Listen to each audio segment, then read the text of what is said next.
Hoy te voy a hablar de uno de los perfumes que más controversia generó en este último tiempo.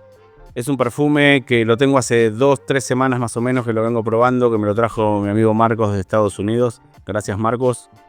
Y hablamos de Dior Homme Parfum 2025. Voy a tratar de no caer en comparativas porque yo, como fanático de la línea anterior, si caigo en comparativas, corto la luz, cierro la cámara y a otra cosa. No es un spoiler, no es que es un mal perfume, pero como fanático de la línea anterior, es como que esta me dejó un sabor a poco. Así que bueno, ¿qué tenemos en Dior Homme Parfum 2025? La salida ya va a estar presente el iris. No es un iris maquilloso, no es ese iris tan tirando a maquillaje como estaba en la versión anterior. Acá es un iris más fresco, es un iris apolvado, pero no tiene esa carga tan a lápiz labial o a maquillaje, como decían algunos, maquillaje de abuela o de señora.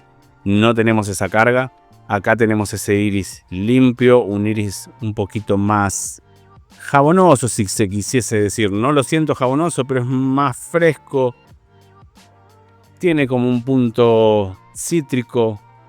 Tiene la sensación como si tuviese algo de lavanda. La verdad que la salida es muy rica.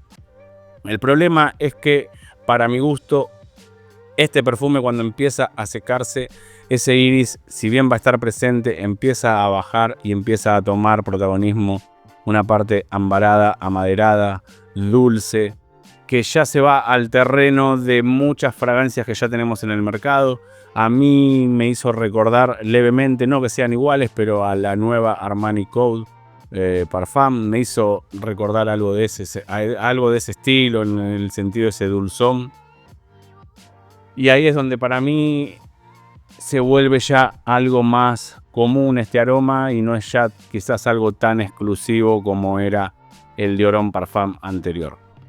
¿Para quién veo dirigido este perfume? ¿A quién creo que le va a gustar este perfume? Yo creo que este perfume va a ser ideal para las personas que la versión anterior no les gustaba esa carga de maquillaje, esa carga del iris tipo lápiz labial. Este perfume yo creo que a esas personas les va a gustar porque es un iris más modernizado, más traído a la actualidad, más fresco, más limpio, no tan maquilloso. Así que a esas personas este le va a gustar. Ahora, si eras fanático de la saga anterior, no digo que no te va a gustar porque a mí no me parece un mal perfume, pero si entras en la comparativa es como que te falta algo, es como que sentís que perdió personalidad, perdió protagonismo. Obviamente yo creo que el error radica en haberlo llamado de la misma manera. Le podrían haber puesto cualquier nombre y iba a ser un éxito. Cualquier nombre iba a ser un éxito de ventas seguramente, porque es un buen perfume. Pero al haberlo llamado como era la versión anterior, yo creo que ahí radica el mayor problema. Si bien es evidente que seguramente lo han descatalogado porque no era del agrado de todo el mundo, el perfume ese nos gustaba más a nosotros, los que éramos más coleccionistas o estábamos más metidos de lleno en el mundo de los perfumes, pero si vemos versus de otros reseñadores que tienen en los canales, el Dior Homme Parfum anterior generalmente perdía siempre, no era un perfume muy gustable a las masas, y creo que con este sí lo van a conseguir. Así que en ese sentido va a ser seguramente un éxito de ventas. Ahora, ¿a qué público lo veo dirigido? Este sí lo veo un poquito más juvenil, de unos 25 años para arriba, yo ya creo que lo pueden llegar a usar. El otro lo sentía más maduro, era un perfume que se necesitaba personalidad, carácter para llevarlo. Este, si bien es un perfume que para mí carece un poquito de esa personalidad, es un perfume que lo vas a usar para situaciones desde semiformal a formal, es un perfume bastante elegante. No lo veo un perfume para uso diario, yo lo estuve usando todos los días en las vacaciones, en la noche, porque acá de día hacía mucho calor y como me fui a la costa en el verano, allá hace un poquito más frío a la noche. Y lo estuve usando todos los días y era un aroma que llevarlo puesto todo el tiempo como que me cansaba. No lo veo tampoco para uso diario, no creo que sea un perfume como fragancia firma. Así que bueno, conclusión, si te gustaba la versión anterior, este perfume seguramente te deje un poco de sabor amargo. Lo podés llegar a tener igual si sos coleccionista para tener toda la línea completa.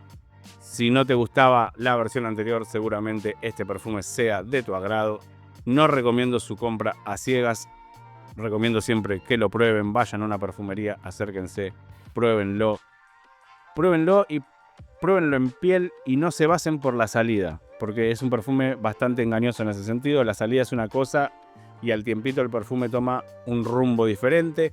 Empieza a salir esa parte, como te digo, ambarada, amaderada, dulce. Así que ponételo, date una vuelta por el shopping, por donde lo hayas ido a probar y ahí saca tus conclusiones. No te dejes llevar únicamente por la salida.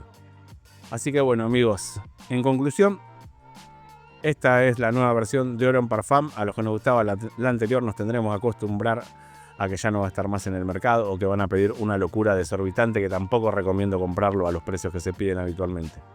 Así que amigos, esto es todo. Espero que les haya servido, gustado. Como digo siempre, perfúmense que la vida es corta para oler aburridos y nos vemos en un próximo video donde, acá, en el bodegón de los perfumes. Chau.